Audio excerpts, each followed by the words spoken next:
हम लोग बात करेंगे गद्य के राइटर के बारे में, यानी जो गद्य लिखे हुए हैं उनके बारे में। ये आपके एग्ज़ाम में हर हमेशा पूछा जाता है। जैसे में पहला में श्रम विभाजन और जाति प्रथा कौन लिखे हुए हैं? तो डॉक्टर भीमराव अंबेडकर। इनका जन्म कब हुआ? तो इनका जन्म हुआ 14 अप्रैल 1891 ईस्वी को। किनका जन्म हुआ? तो डॉक्टर भीमराव अंबेडकर जी का जन्म हुआ। ठीक है। और ये संविधान के लेखक भी थे। ठीक है, जिन्होंने बहुत सारी मेहनत कर करके हमारे भारत के संविधान का निर्माण किए थे। ठीक है, इन्होंने श्रम विभाजन एवं जाति प्रथा के अंदर इस बात को लिखा गया है कि किस तरीके से आज हमारे समाज के वर्गों को किस तरीके से बांटा गया है, जाति के आधार पे, उसके काम के आधार पे। उसी चीज़ के बारे में किस में लिखा गया है? तो श्रम विभाजन एवं जाति प्रथा में लिखा गया है। दूसरा नंबर में है विष के दांत। ठीक है, विष के दांत लिखे हुए हैं कौन? तो नलिन विलोचन शर्मा जी।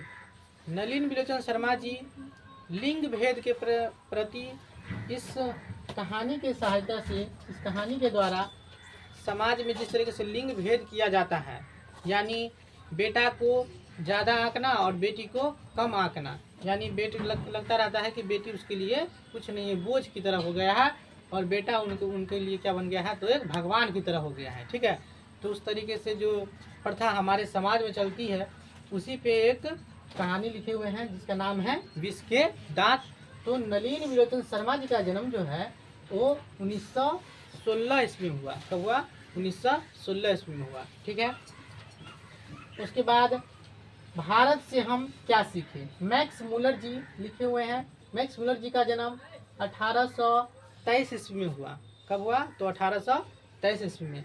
भारत से हम क्या सीखे, यानी मैक्स मुलर जी जो है वो हमारे यहाँ के नहीं है, वो क्या है? विदेशी है। ठीक है, लेकिन उन्होंने भारत के विषय में लिखा है कि भारत से हम क्या सीखें, क्योंकि भारत में इतने सीखने की चीज़ है नहीं, पुराने ज़माने से लेकर के आज तक हमारे भारत से इतनी चीज़ सीखने को है कि मैक्स मुलर जी कहते हैं कि भारत से हम क्या सीखें, है नहीं, यानी कन्फ्यूज में है कि हम क्या सीखें। ठीक है, इसी के बारे में, भारत के बारे में बहुत विस्तार तरीके से कौन लिखे हुए हैं? तो मैक्स मुलर जी लिखे हुए हैं। अब है कि नाखून क्यों बढ़ते हैं? हजारी प्रसाद द्विवेदी जी लिखे हुए हैं। हजारी प्रसाद द्विवेदी जी का जन्म 1907 ईस्वी में हुआ। कब हुआ? तो 1907 ईस्वी में हुआ। नाखून क्यों बढ़ते हैं? देखिए, जिस तरीके से हम लोग का नाखून जो है ना, वो हर हमेशा बढ़ता है। तो एक बार क्या होता है कि लेखक की जो घर में एक छोटी बच्ची होती है, वो क्या करती है? तो पूछती है सवाल कि नाखून क्यों बढ़ते हैं। इस पे क्या होते हैं कि जो कहानीकार होते हैं, यानी कौन? तो हजारी प्रसाद द्विवेदी के मन में भी एक क्वेश्चन मन में आने लगता है, अब घूमने लगता है कि भाई नाखून क्यों बढ़ता है। तो पता चलता है कि भाई नाखून जो होती है ना, वो हमारी पशुता की निशानी है। जिस तरीके से पुराने काल में, यानी आदि काल में, जिस तरीके से मनुष्य के पास अस्त्र शस्त्र नहीं होते थे, तो नाखून ही उनकी रक्षा करते थे, यानी पशु पक्षी जानवर से बचाते थे, है नहीं। पहले बड़े बड़े पक्षी थे, जैसे में गीद थे, फिर उसके बाद लायन, टाइगर, अभी भी है नहीं, जो क्या करते थे? मनुष्य पे हमला करते थे, है नहीं। उसके बाद क्या थे? तो उसी के सहारे बेचारे क्या होते थे? अपना रक्षा करते थे, या फिर छोटे छोटे जीव जंतु को पकड़ करके खाने में, क्योंकि हम लोग जब आदि मानव थे तब क्या करते थे? तो वन पे ही आश्रित थे, और हमारे पास कोई हथियार नहीं था, है नहीं। इसलिए कोई फल को भी अगर हमको क्या करना पड़ता था कि छीलना रहता था, तो हम किसके द्वारा छीलते थे? तो नाखून की सहायता से ही छीलते थे। जैसे में नारियल, सपोर्ट मान लो नारियल, अगर पुराने काल में अगर नारियल खाना है, ठीक है, तो उस समय में कैसे खाते होंगे? तो नाखून से छील करके ही वो क्या करते थे? नारियल को खाते थे। आजकल के समय में क्या है? बहुत सारे अस्त्र शस्त्र हो गए हैं, जिनकी सहायता से हम लोग क्या करते हैं? उसको छील करके खाते हैं। तो चलिए आगे बढ़ते हैं। अब क्या है? नागरी लिपि, है नहीं। तो नागरी लिपि के बारे में गुणाकर मूल्य जी लिखे हुए हैं, है नहीं। और इनका जन्म कब हुआ? तो 1935 ईस्वी में हुआ। ठीक है, लिपि क्या होता है? तो लिपि होता है जिस वर्तनी की सहायता से हम क्या करते हैं? किसी भाषा को लिखते हैं। जिस तरीके से हम लोग हिंदी भाषा को लिखते हैं तो कौन भाषा में लिखते हैं? देवनागरी लिपि में लिखते हैं। नहीं, इसकी जो शुरुआत होती है वो किधर से? तो बाएं से लेकर के दाएं की ओर होती है, बाएं से दाएं की ओर होती है, ठीक है। और इस तरीके से जो उर्दू भाषा होते हैं, है नहीं, उर्दू भाषा जो होते हैं उसका लिखने का क्या होते हैं? तो अलग लिपि है, ठीक है। उसी तरीके से इंग्लिश लिखने का क्या है? उसका अलग लिपि है ना। देखिए हिंदी क्या होती है? ऊपर से लिखाता है, ठीक है, ऊपर वाले लाइन से लिखाएगा। जैसे शिक्षा लिखा हुआ है, देखिए ऊपर से लिखा हुआ है। इसी में अगर क्या कर, अगर इंग्लिश में लिखना है एजुकेशन, तो क्या होगा? नीचे से लिखाएगा, ठीक है। क्या लिखाएगा? नीचे से लिखाएगा, ठीक है। तो इंग्लिश कौन कौन सा लिपि में लिखाते हैं? तो रोमन लिपि में लिखाते हैं। नहीं, तो सबका क्या अलग अलग लिपि है। या लिपि मतलब क्या? वो ऐसा वर्तनी जिसकी सहायता से कोई भाषा को लिखा जाता है। तो इस तरीके से नागरी लिपि के बारे में कौन लिखे हुए हैं? तो गुणाकर मूल्य जी लिखे हुए हैं। उनका जन्म कब हुआ? 1935 को हुआ, ठीक है। उसके बाद है बहादुर। एक कहानी है, बहुत ही रोचक कहानी है बहादुर के बारे में।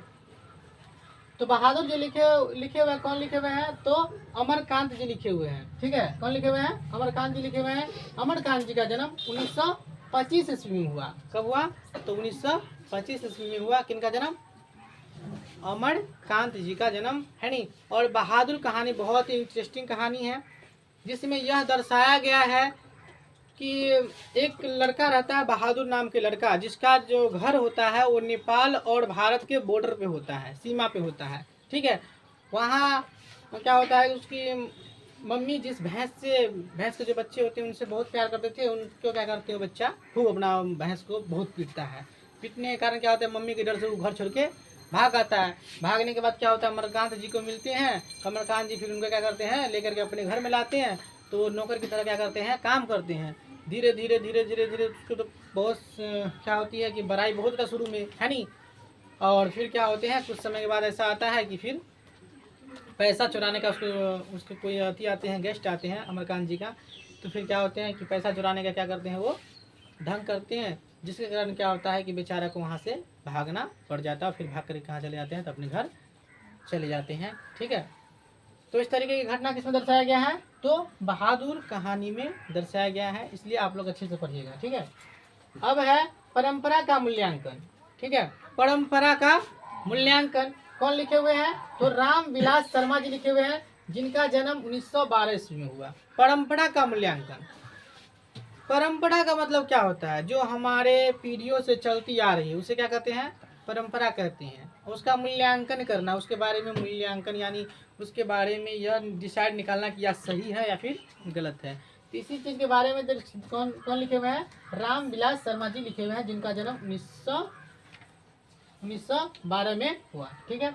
अब है जित जित मैं निरखत हूँ।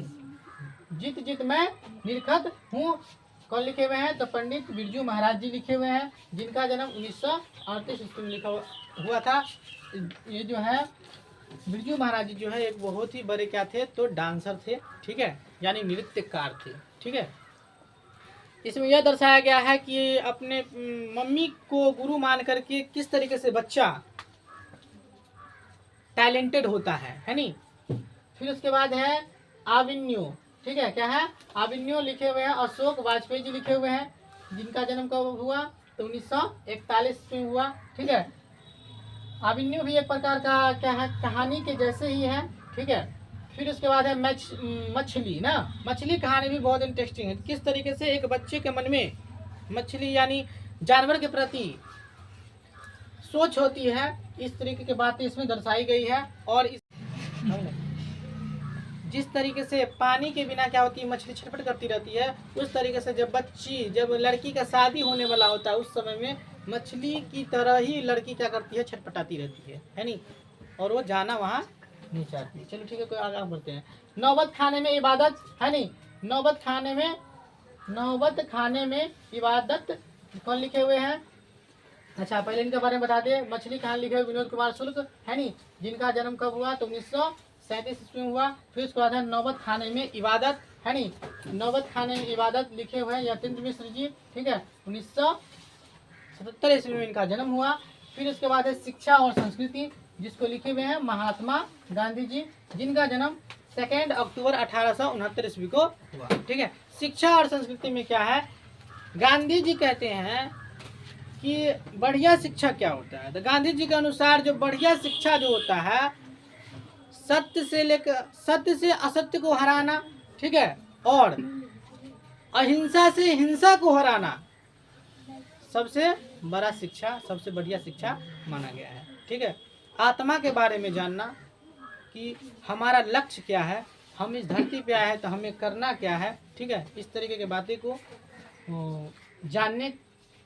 जानना या फिर जानकारी